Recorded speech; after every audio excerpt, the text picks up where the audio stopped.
সার্জিস আলমের বক্তব্যে জুলাই আগস্টের গণ অভ্যুত্থানে বেসরকারি বিশ্ববিদ্যালয়ের শিক্ষার্থীদের নজিরবিহীন ত্যাগকে মর্যাদা হানি করা হয়েছে। সার্জিস আলমের শোডাউনে নিষিদ্ধ ঘোষিত ছাত্রলীগের চিহ্নিত সন্ত্রাসী এবং জুলাই আগস্টের গণহত্যার আসামিদেরকে দেখা গেছে।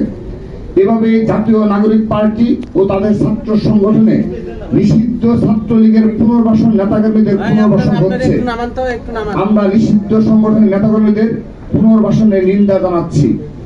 বেসরকারি বিশ্ববিদ্যালয়ের শিক্ষার্থীদের সাথে সংগঠিত অপ্রীতিকর ঘটনায় জাতীয় নাগরিক পার্টির নেতা সার্জিস আলম কর্তৃক ছাত্রদলের উপর দোষ চাপানোর নিন্দা ও প্রতিবাদ। গত 5 মার্চ 2025 তারিখে জাতীয় নাগরিক পার্টির নেতা জনাব সার্জিস আলমের সাথে বেসরকারি বিশ্ববিদ্যালয়ের সাধারণ শিক্ষার্থীদের মধ্যে একটি অনাকাঙ্ক্ষিত ও অপ্রীতিকর ঘটনা ঘটেছে। দেশের যে কোনো জায়গায় কোনো অপ্রীতিকর ঘটনা ঘটলেই উদ্দেশ্য প্রণোদিতভাবে বাংলাদেশ জাতীয়তাবাদী ছাত্রদলের নাম জড়ানোর একটি দুরভিসন্ধিমূলক প্রবণতা আমরা লক্ষ্য করছি। বিষয়টি অত্যন্ত উদ্বেগজনক। নর্থ সাউথ বিশ্ববিদ্যালয়ে সংগঠিত ঘটনার প্রকৃত বৃত্তান্ত এই যে বুধবার রাত 10টার পরে সার্জিস আলম তার কর্মী সমর্থকদের নিয়ে বসুন্ধরা এলাকার ঘাটপাড় থেকে নর্থ সাউথ বিশ্ববিদ্যালয়ের 8 নম্বর গেটের দিকে আসেন। এই সময়ে 8 নম্বর গেটে নর্থ সাউথ বিশ্ববিদ্যালয়ের শিক্ষার্থীরা আড্ডারত ছিলেন। গেটের সামনে সার্জিস আলমের উপস্থিতি দেখে বেসরকারি বিশ্ববিদ্যালয়ের ছাত্ররা সার্জিস আলমকে উদ্দেশ্য করে দাবির সিন্ডিকেট ভেঙে দাও, গুলিয়ে দাও স্লোগান দেয়।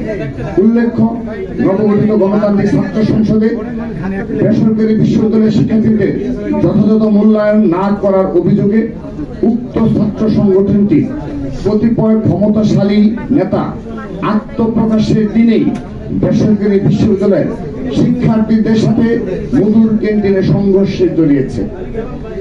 জাতীয় নাগরিক পার্টি এবং গণতান্ত্রিক ছাত্র সংসদের শীর্ষ নেতাদের সাথে বেসরকারি বিশ্ববিদ্যালয়ের শিক্ষার্থীদের সাম্প্রতিক উত্তেজনাপূর্ণ সম্পর্কের কথা দেশের সকল রাজনীতি সচেতন মানুষের অবগত। পূর্বে রেশারেশির জের ধরেই নর্থ সাউথ বিশ্ববিদ্যালয়ে সার্জিস আলম বেসরকারি বিশ্ববিদ্যালয়ের শিক্ষার্থীদের বিক্ষোভের মুখে পড়েন। এই সময়ে সার্জিস আলমের সাথে নর্থ সাউথ বিশ্ববিদ্যালয়ের শিক্ষার্থীরা বাক বিতণ্ডায় জড়িয়ে পড়েন।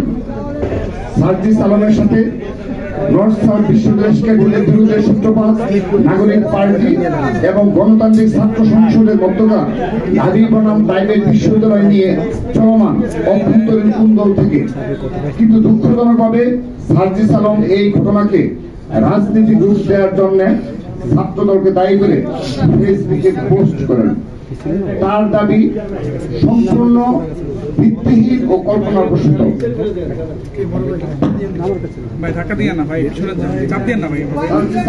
তার পোস্টে নর্থ সাউথ বিশ্ববিদ্যালয়ের শিক্ষার্থীদের সন্ত্রাসী, দুষ্কৃতিকারী এবং টুকাই হিসাবে উল্লেখ করে নর্থ সাউথ বিশ্ববিদ্যালয় সহ দেশের সকল শিক্ষা প্রতিষ্ঠানের শিক্ষার্থীদের অপমান করেছেন। আমরা তার এই উদ্ধতপূর্ণ ও বিদ্বেষমূলক বক্তব্যের তীব্র নিন্দা জানাই।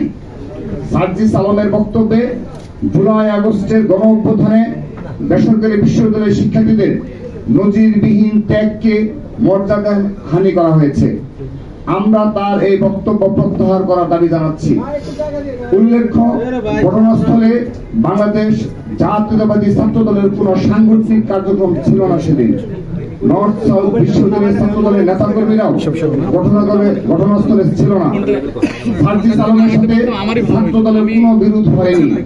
তবে উল্টো সার্জিস আলমের শোডাউনে নিষিদ্ধ ঘোষিত ছাত্রলীগের চিহ্নিত সন্ত্রাসী এবং জুলাই আগস্টের গণহত্যার আসামিদেরকে দেখা গেছে। এভাবে জাতীয় নাগরিক পার্টি ও তাদের ছাত্র সংগঠনে নিষিদ্ধ ছাত্রলীগের পুনর্বাসন নেতাকর্মীদের পুনর্বাসন হচ্ছে। আমরা নিষিদ্ধ সংগঠনের নেতাকর্মীদের পুনর্বাসনের নিন্দা জানাচ্ছি। নর্থ সাউথ বিশ্ববিদ্যালয়ের শিক্ষার্থীদের সাথে সার্জিস আলমের বিরোধের মধ্যে কোন ছাত্র দলের নেতা কর্মী উপস্থিতি ছিল কিনা আমরা তা পর্যালোচনা করে দেখছি। তথ্য উপাত্ত সংগ্রহ করার কাজ চলছে। যদি ছাত্র দলের কারো কোনো ন্যূনতম অসাংগঠনিক সংশ্লিষ্ট থেকে থাকে তাহলে আমরা ছাত্র দলের পক্ষ থেকে আন্তরিকভাবে দুঃখ প্রকাশ করছি। একই সাথে বেসরকারি বিশ্ববিদ্যালয়ের শিক্ষার্থীদের সাথে ঘটে যাওয়া ঘটনার দায় ছাত্র দলের উপর চাপানোর কৌশলের বিরুদ্ধে আমরা নিন্দা ও প্রতিবাদ জানাচ্ছি।